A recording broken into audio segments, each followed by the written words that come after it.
I've been asked, Adrian, what's the deal with this logo? A few people like it, a few people don't. They want to know what in the world is going on.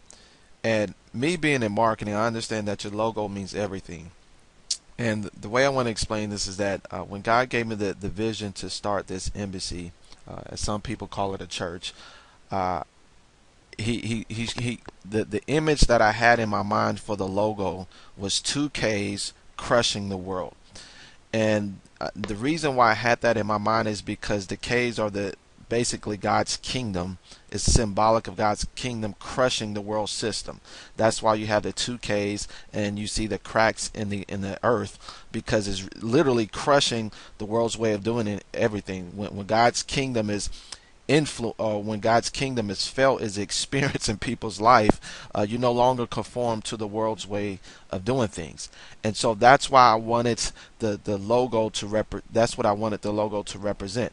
I don't have the traditional cross that a lot of churches have, because I wanted people to have to associate themselves with a crown. When they see a crown, they think of royalty, they think of kings and queens, and that's exactly what God has called us to be. He's called us to be kings and queens. He's called us to be ambassadors. And so my whole focus with Kingdom Connections is to really get people out of the traditional way of thinking that it's only taken them so far.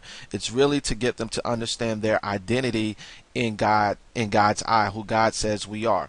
He called us to be kings and queens. He called us to have dominion over the earth. That means that He has called us to have sovereign rulership over the earth. And a lot of people don't realize that. And so that's one of the reasons why I decided to choose a crown instead of the traditional cross, because I want people's understanding of who they are to really elevate and to broaden.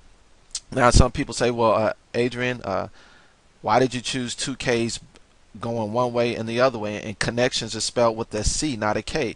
I understand all that, but I look at us as being the King's kids. And so with my branding, that's what I'm going to, with the branding of the embassy, I should say, that's what we're going to focus on as well. That's why I chose two K's instead of a K and a C.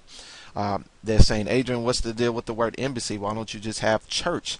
Again, I'm doing things the way that God has showed me. I actually got the idea for the word embassy from Dr. Miles Monroe. And basically, an embassy is where ambassadors go there it's their place of residence and work.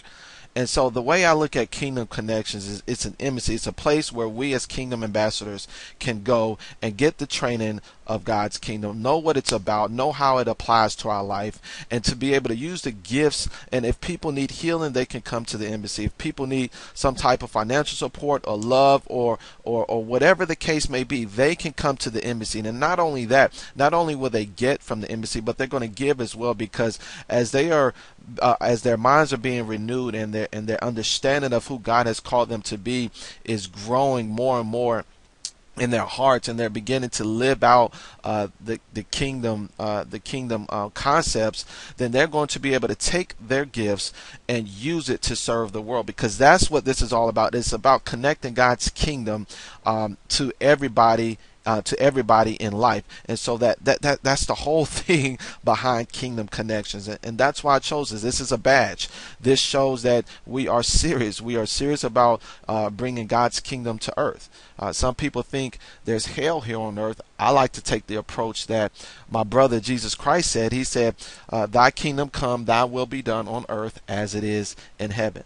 And so we're all about bringing heaven to earth. And the way that we do that is allowing God to have full control over our lives, and we submitting to His way of doing things.